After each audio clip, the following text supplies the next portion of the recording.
For decades, Ron Howard was Hollywood's golden boy, the freckle-faced kid who grew into one of cinema's most respected directors. To millions, he was a symbol of decency, family values, and quiet success. But behind that calm smile was a man carrying decades of silence, scars, and secrets from a life spent under relentless pressure.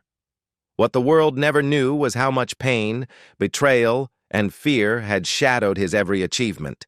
From the brutal bullying he endured as a child star to the dangerous on-set accidents that nearly cost people their lives, from lawsuits and death threats to family turmoil, Ron Howard's story isn't the dream it once seemed. It's a haunting reminder that even Hollywood's kindest faces can hide a lifetime of heartbreak. The child who never had a childhood. Ron Howard was born on March 1, 1954, in Duncan, Oklahoma, a small-town boy who never got the chance to live a small-town life. His parents, Rance and Jean Howard, were both dreamers, actors scraping by in a world that rarely rewarded sincerity. His father had just left the Air Force, and his mother was picking up small acting jobs, barely enough to survive. When Ron was 4, the family packed their few belongings into an old car and drove west, chasing the Hollywood dream. They had no guarantees, just hope, and a red-haired boy whose life was about to change forever. Their new home in Burbank was tiny, close to a major film studio. The irony was cruel. While they were struggling to pay rent, Ron could see movie stars walk past his neighborhood every day. He didn't attend a regular preschool. Instead, his classroom became the soundstage. He watched cameras, lighting crews, and actors, absorbing every detail of a world he didn't fully understand. By the time most children were learning how to ride a bike, Ron was learning how to take direction. In 1956, before he could even speak in full sentences, he appeared in a film called Frontier Woman. His father needed a baby for a scene, and little Ron became part of the cast. That moment, a baby crawling across a movie set, unknowingly marked the beginning of a lifelong career. Within a few years, he was auditioning regularly, performing in plays, and landing commercial work. But every success came with sacrifice. By 1957, the family was drowning in debt. Rance refused to sign long-term studio contracts for his son, believing no child should be locked into a career so young. That choice nearly destroyed them financially. They pawned belongings, went without meals, and considered moving back to Oklahoma. But somehow, they stayed. In 1960, everything changed. Ron was cast as Opie Taylor in The Andy Griffith Show. He was only 6 years old.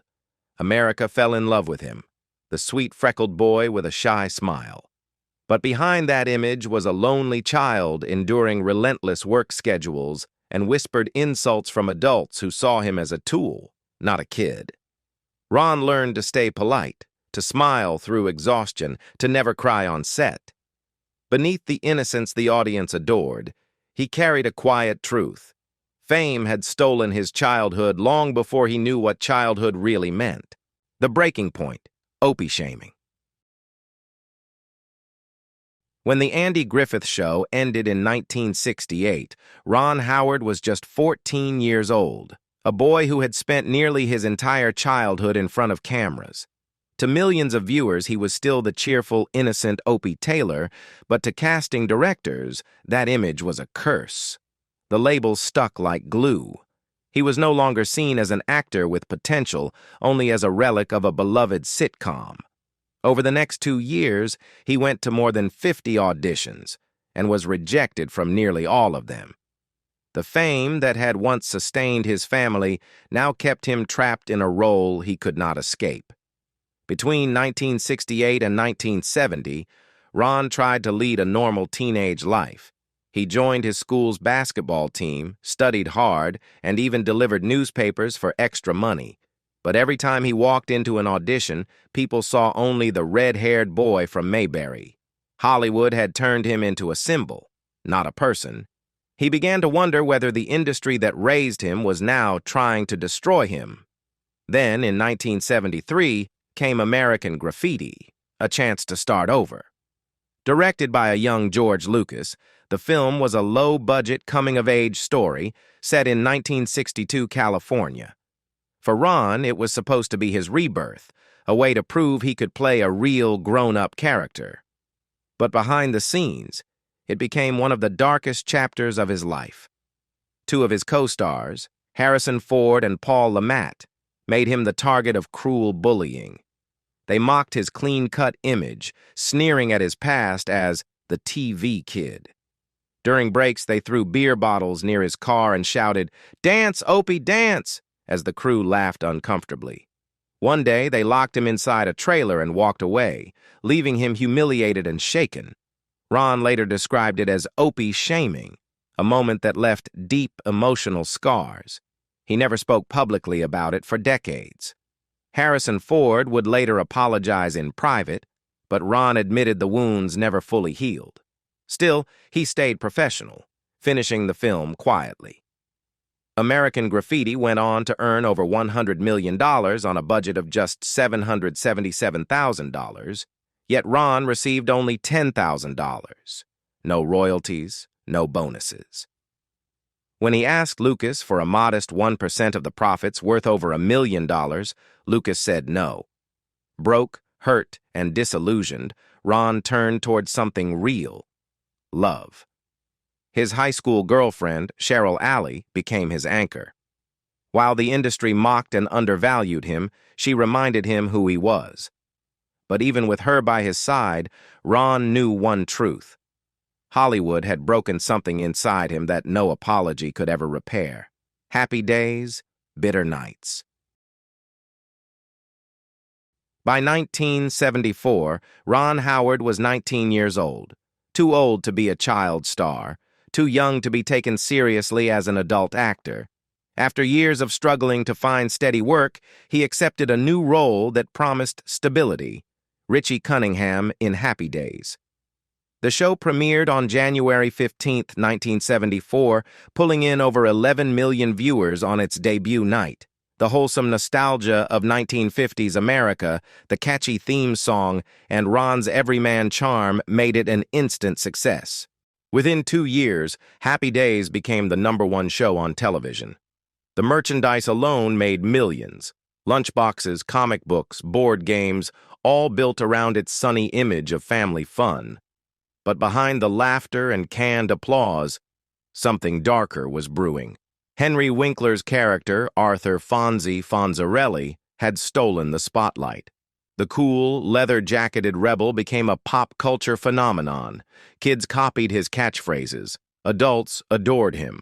By 1976, ABC executives began discussing the unthinkable, renaming the series Fonzie's Happy Days. For Ron, it was betrayal. He had carried the show since day one. Richie Cunningham was the moral heart of Happy Days, the character the entire story revolved around. Yet suddenly, he was being pushed to the background. Furious but composed, Ron confronted the producers. Despite being contractually bound until 1980, he threatened to walk out if they changed the title. When the story leaked to Variety, fans sided with him, flooding ABC with more than 10,000 letters demanding the title remain unchanged. The studio eventually backed down, but the damage was done. From then on, Happy Days wasn't so happy. Jealousy spread across the cast. Ron earned $25,000 per episode, a decent sum, but Henry Winkler's paychecks tripled his. Others grew resentful. In November 1976, Anson Williams, who played Potsy, stormed off set when a scene was rewritten to favor Ron's character. Rumors of fistfights circulated, and years later, several cast members sued CBS over unpaid royalties from merchandise sales. Although Ron wasn't part of the lawsuit, he admitted the tension nearly ruined friendships that once felt like family. By 1980, Ron had had enough. He declined ABC's $100,000 per year renewal offer and quit the show, walking away from one of the most successful sitcoms in history. But his reason wasn't money or ego. It was purpose. Acting had become suffocating. What he wanted now was creative freedom, to build something of his own behind the camera. Yet as he left the set for the last time, he carried the same feeling he'd known since childhood, adored by the world, but quietly aching inside, still haunted by the little boy who never truly belonged anywhere. The weight of success.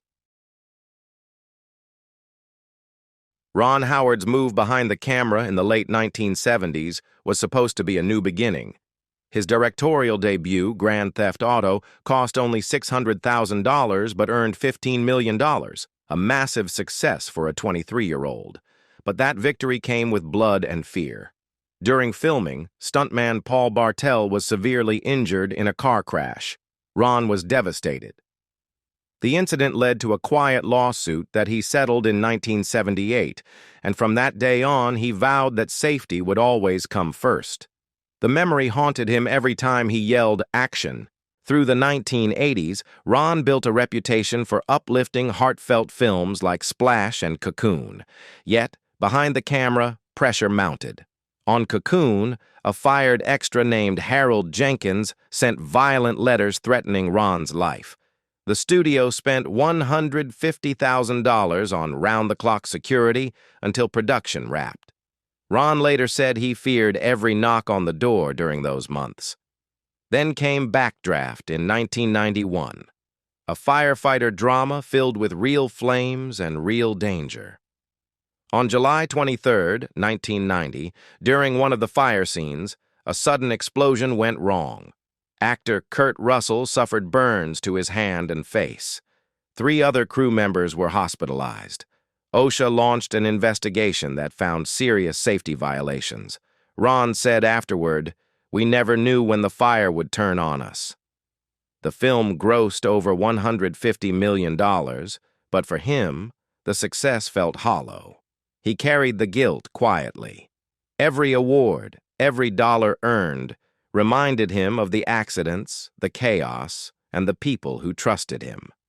Ron wasn't just a director anymore. He was a man constantly afraid of something going wrong. Hollywood called him a perfectionist.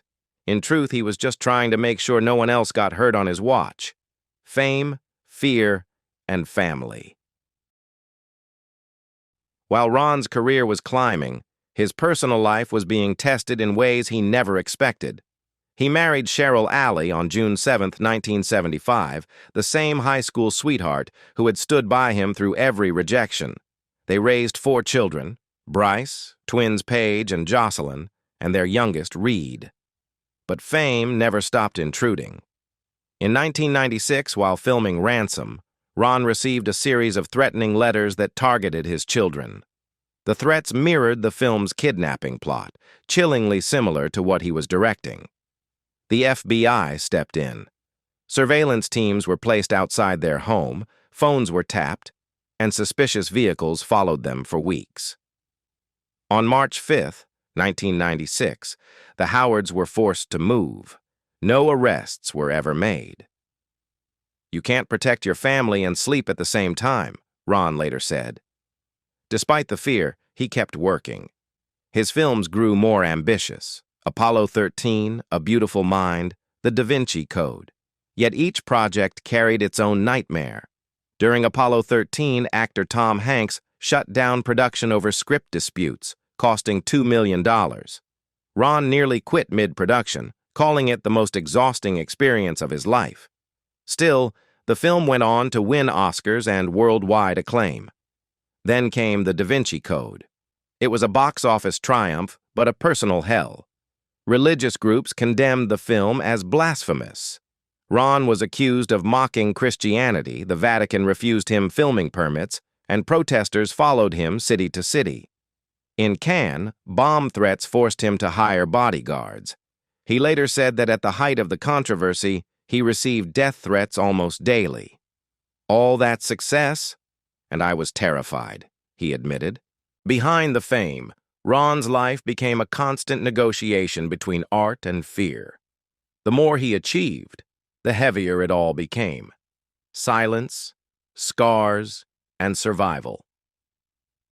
By the 2000s, Ron Howard had become an industry institution, a director who rarely courted scandal, a man who seemed untouched by Hollywood's darker side. But that image was an illusion. Every tragedy, every betrayal had left marks he could no longer hide. In 2013, while directing Rush, history repeated itself. A stunt driver named David Crowder was seriously injured during a fiery crash, eerily mirroring the real accident the film was based on. Just weeks after the premiere, another crew member died in a car wreck. Lawsuits followed, and for months Ron was questioned about whether corners were cut. The pain of those years stayed with him long after the headlines faded. His company, Imagine Entertainment, faced lawsuits over The Good Lie in 2015. Real Sudanese refugees accused producers of exploiting their stories. Ron wasn't named, but the scandal struck him deeply. He'd built his career on empathy, yet now people were calling him complicit in others' pain. In 2017, his father, Rance Howard, passed away at 89. Ron described the loss as a quiet earthquake.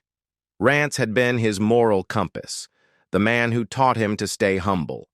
After his death, rumors surfaced of a family dispute over the will, but Ron publicly dismissed them, saying he was grateful to have had such a father. Still, the grief was immense. Then came Solo, a Star Wars story. Brought in to replace fired directors, Ron reshot most of the film under impossible deadlines.